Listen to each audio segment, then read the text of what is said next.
preços caíram no Observador. Esta Black Friday garanta acesso a todos os conteúdos com 66% de desconto. Estava à espera de um presente? Não é Natal, mas nesta Black Friday, além do melhor preço do ano, estamos a oferecer 14 estadias em hotéis do Grupo Pacheca. Assine-os com 66% de desconto e habilite-se a ganhar. Tudo em observador.pt.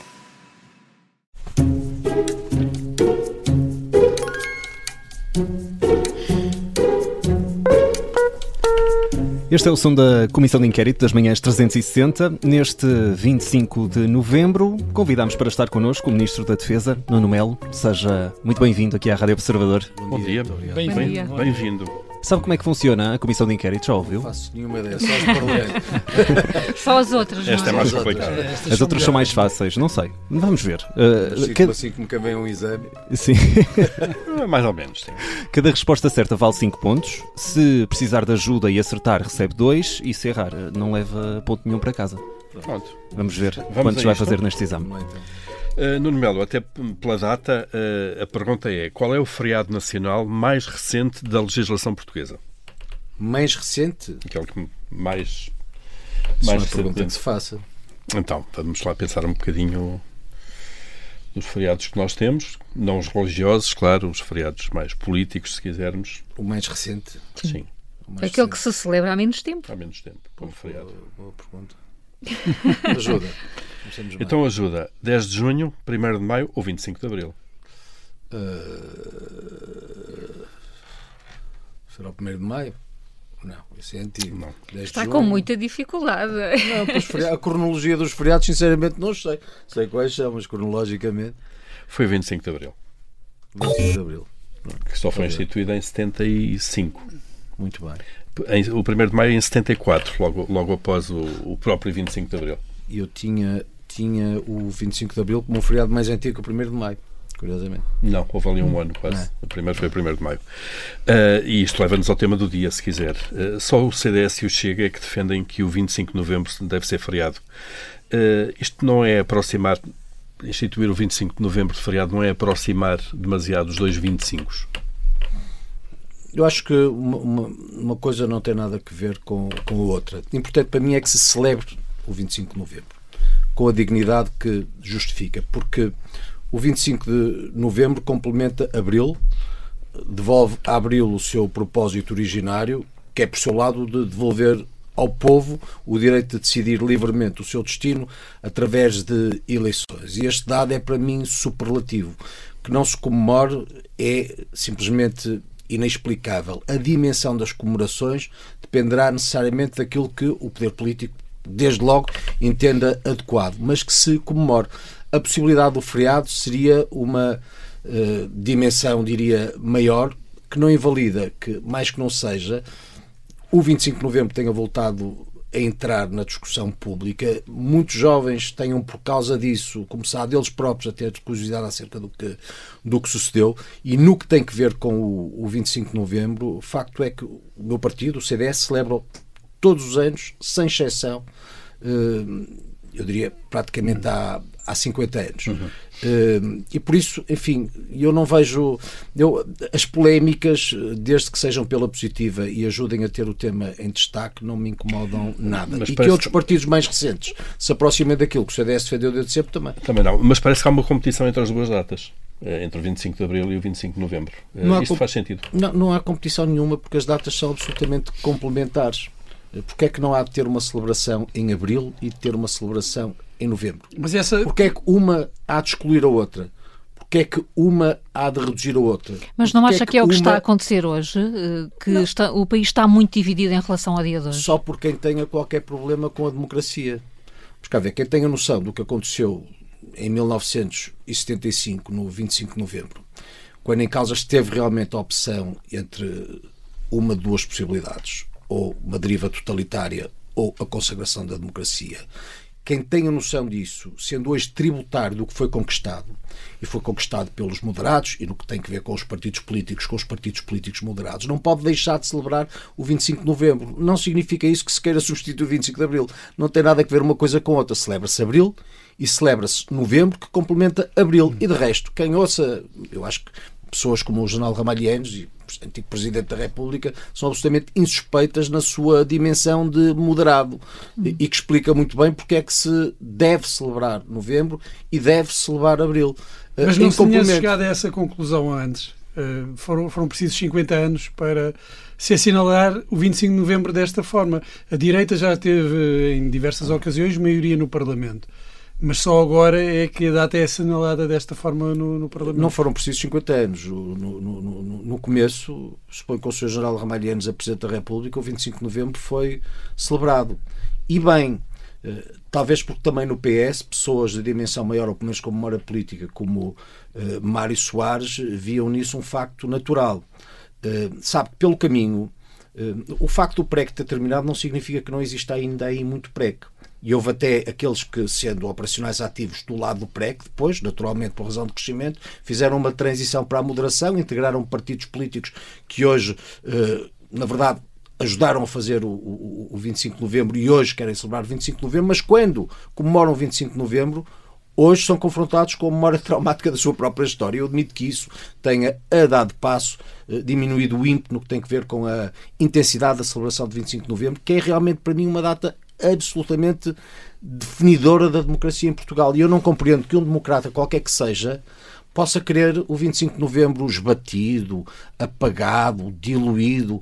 Quando se celebra a democracia e a liberdade, isso é assim mesmo, celebra-se. E quando se celebra é de forma visível e de forma elogiosa, e é isso que se pretende fazer. Apenas nunca esquecendo o 25 de Abril, que é a data originária. O 25 de Abril, como de resto, porque foi também o Sr. General Ramalhianes que o referiu, o 25 de Abril traz a liberdade, que de todo modo, e o Jornal Tomé Pinto, na verdade, há dias também, numa entrevista muito feliz, enfim, mas há várias dimensões de liberdade que, no caso daquela que, na visão de quem fez o 25 de Abril era querida, redundaria na democracia e nessa garantia de que o povo decidia o seu destino em liberdade. E, portanto, quer dizer, quanto a isso não há sequer dúvida. E que possa ser polémico, há de ser polémico de quem ainda vive no PREC ou vive no trauma do que acabou por suceder. Mas eu não concebo que um democrata digno desse nome e com memória histórica não queira celebrar o 25 de novembro, sinceramente. Nuno Melo, vamos aqui mudar o tom. Vai conquistar agora, de certeza, os primeiros 5 pontos. Gosta de música? Gosto bastante. Ok, então vai acertar esta de certeza. Como se chama a canção de Frank Sinatra que começa assim? Eu não vou cantar porque senão vai ser muito fácil. Muito fácil, aliás. Start spreading the news. Pois. Continua um bocadinho que chega lá. New York? Certíssimo. Muito bem, muito bem. Primeiros 5 pontos. Frank Sinatra. Boa dica, viu? Quase valia a ajuda. Sim, é só aqui o trautear já ajuda. Frank Sinatra, The Voice, como também ficou conhecido. Olhando aqui para os nossos políticos, quem é que é para si e quem é que se destaca como uma voz moderadora ou agregadora no sistema político português? Eu próprio, manifestamente. Não, vamos cá ver. Eu acho que todos os democratas que o expressem, apesar das diferenças, conseguem ser tudo isso. A democracia não é suposto, não implica, não é suposto que a democracia esbata aquilo que é bom seja diferente, mas à sua dimensão todos acabam por ser agregadores desde que joguem lealmente o jogo político. Uhum. E como é que explica o apoio do CDS a Marcos Mendes depois de ter suspirado por Paulo Portas e isso se ter desvanecido? O CDS está numa coligação na AD. Uhum.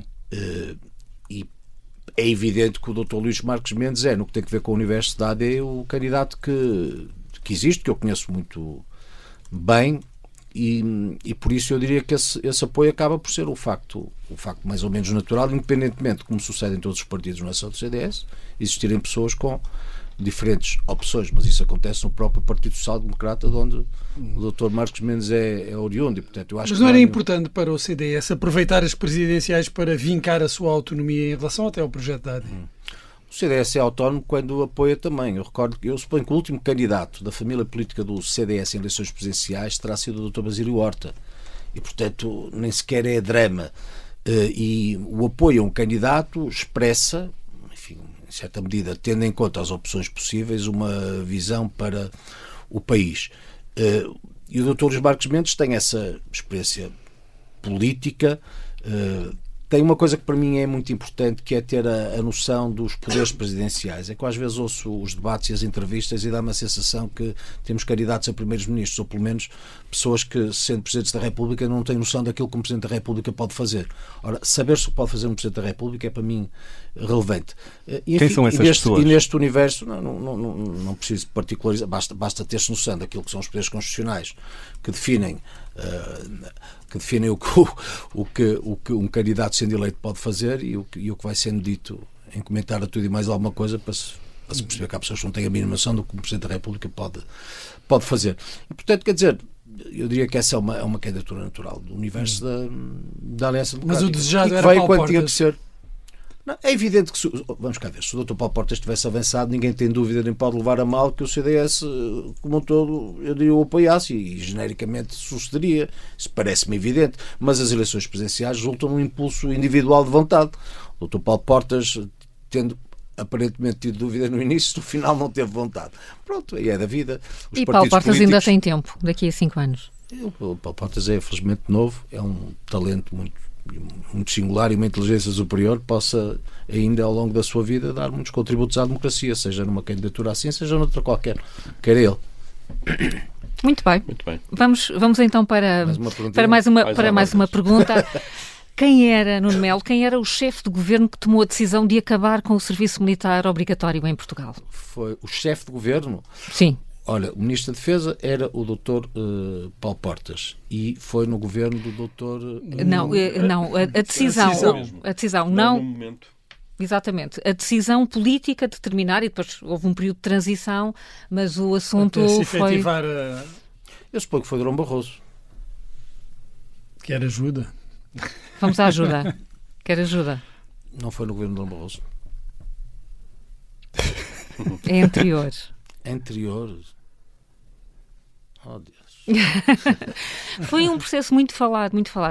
Eu sei que a decisão acontece com o Paulo Portas, a Ministro da Defesa. Sim, quando acontece. Discutida. Mas eu sem querer entrar numa base interativa com os entrevistadores no que tem a ver com a sua legitimidade para definirem as perguntas, eu quero acreditar que o processo legislativo que define fim do serviço militar obrigatório é anterior. É.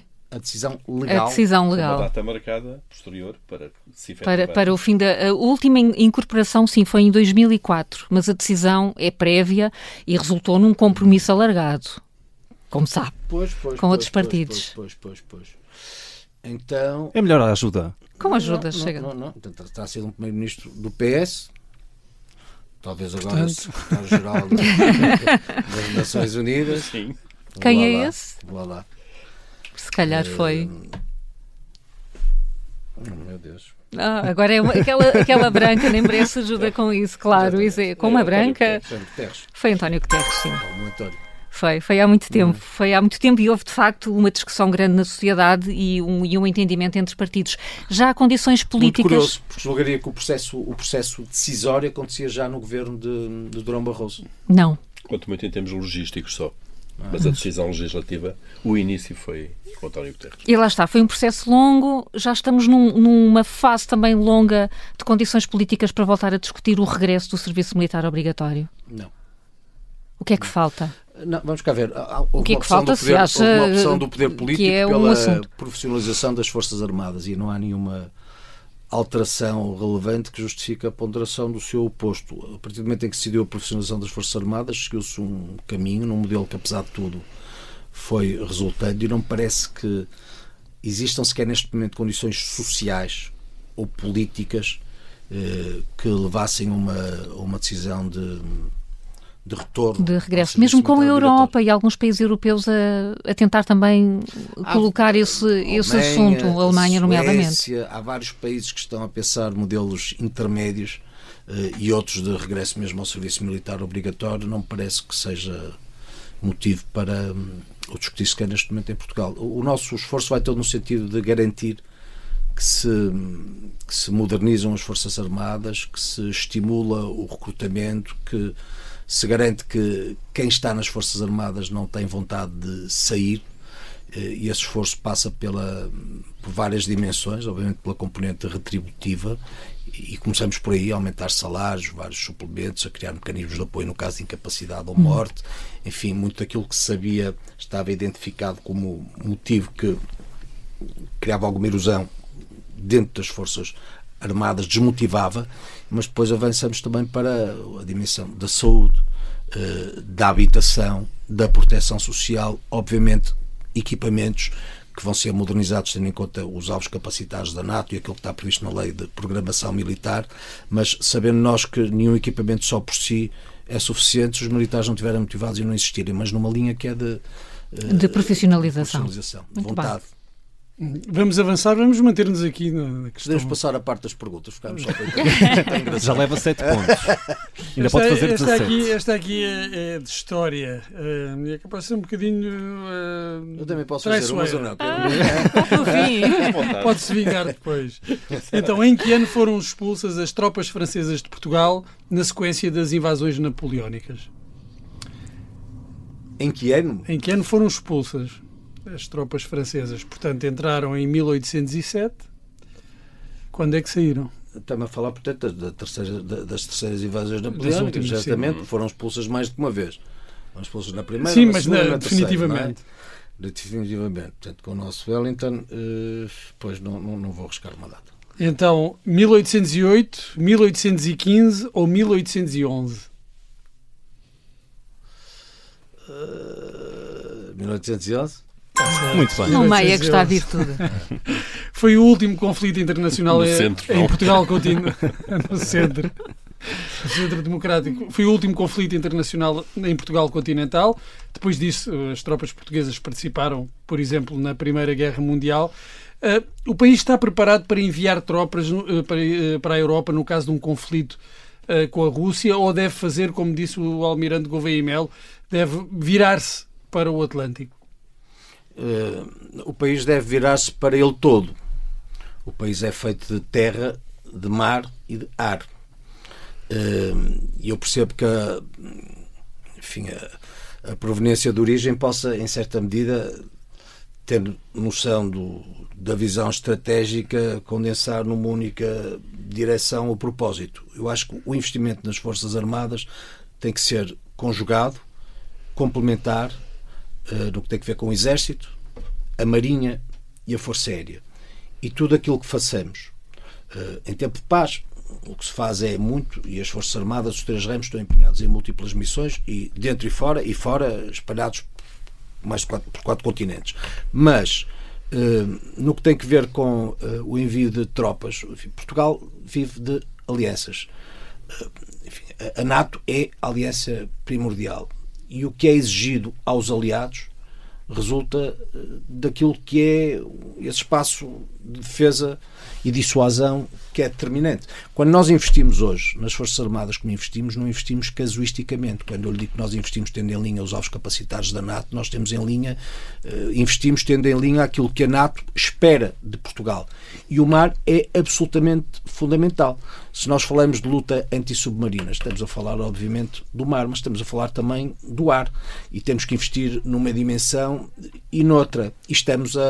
E o programa SAFE, a que aderimos, até ao final de novembro temos que apresentar o plano definitivo, que depois há de ser sopesado pela Comissão Europeia, e a decisão final há de ser lá para fevereiro, mostrará abundantemente como também no mar estamos a investir, e não é pouco. Nuno Melo, última pergunta. É uma brincadeira, deixamos para o fim esta. Em que século foi construído o Castelo de Olivença? O Castelo de Olivença?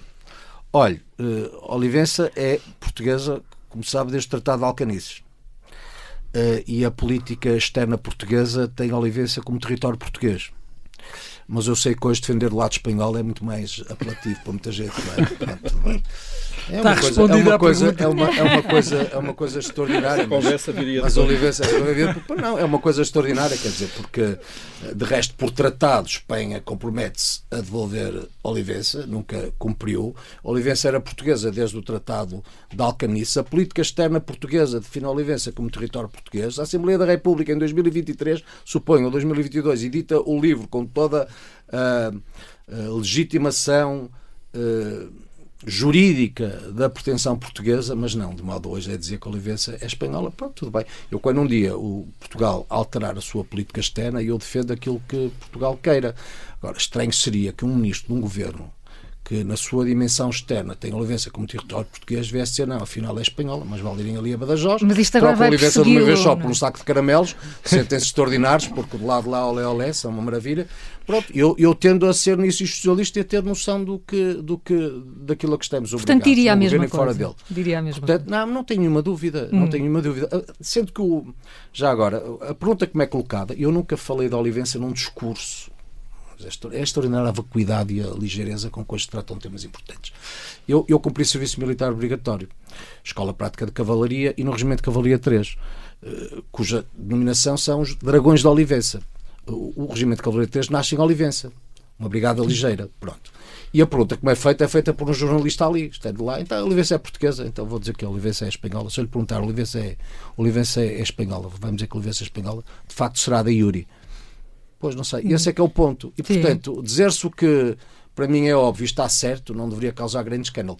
Sendo eu percebo que normalmente a motivação em relação a alguns é uma coisa quase pavloviana, não é? Pavloviana. Foi o Mel que disse, então há que reagir. Mas convém lerem um bocadinho. Mas e o que mais me impressionou nesse discurso foi a profunda... Falta ao século. O que mais me impressionou nesse momento foi a profunda ignorância de quem não lê um livro de história, mas fala de Catra para depois perceber, epá, afinal se calhar ele tinha qualquer razão. E pronto, e de repente o problema já passou a ser não dizer que a Olivença é portuguesa, aí fizeram logo marcha atrás rapidamente, mas tê-lo dito. Tê-lo dito, portanto, mas sobre é para estar calado. Sobre o castelo que estamos eu vou a Tratado de Alcanice, eu diria século XIII, quer dizer, mas se calhar é 13. Certíssimo. Só uma última questão, já pode revelar o teor da conversa que teve com o Almirante? Há cerca de um ano, lembra-se à noite? Lembro perfeitamente, no cockpit. Qual foi a conversa foi mesmo enfim, a política é tramada. Não, entre a realidade e a percepção, há normalmente profundas diferenças e os filmes que se criam à volta do que é normal. Pronto. Eu estava num Conselho Nacional do CDS, tinha que ir para o Porto e depois tinha iniciativas. A primeira vez que eu poderia falar com o Almirante Gouveia Melo depois disso seria 5, 6 dias depois. E havia um conjunto de temas e temas de gestão corrente, que era o chefe do Estado-Maior da Armada e o Ministro da Defesa. Portanto, a hipótese era... Portanto, foi uma reunião de trabalho. O Sr. Almirante, olha, eu não jeitei, vou ali, vou comer um prego, quer aparecer, falamos ali enquanto... E foi assim, pronto, apareceu. Foi uma reunião de trabalho. Alguém cá fora, mas foi uma reunião de trabalho. Sendo que eu tenho realmente uma relação próxima com os chefes dos ramos e é muito comum encontrarmos para além das reuniões formais, pré-programadas. Não, os problemas resolvem-se com alguma iniciativa e em todos os momentos o trabalho é permanente, e foi o caso. Apareceu, conversamos de muita coisa, nada. Não houve nenhuma conspiração não houve nenhuma troca de olha, vai ser SEMA e não, quer dizer, não tem nada a ver com isso. Foi uma reunião. Não significa que o Newton tivéssemos falado muitas vezes e em outras ocasiões de muita coisa, mas quer dizer, mas não. Esse lado já não temos mais tempo. Esse lado conspirativo que também, pelos vistos, preocupou tanta gente, não existiu, lamento imenso. Nuno Melo sai daqui com 14 pontos. Começou mal, mas depois mal, mas comecei mal e não gostei nada, sabe? Não gosta de sabe perder. Uma coisa? Não, eu não tinha visto o programa, eu suponho que ouvi, mas não tinha presente. E eu achei que as perguntas eram sobre 25 de novembro e sobre o contexto da época, era uma coisa muito mais interessante. Esta comissão de inquérito tem um objeto muito alargado. É um objeto dá para tudo. Muito obrigado por teres vindo à Rádio Observador. Bom dia.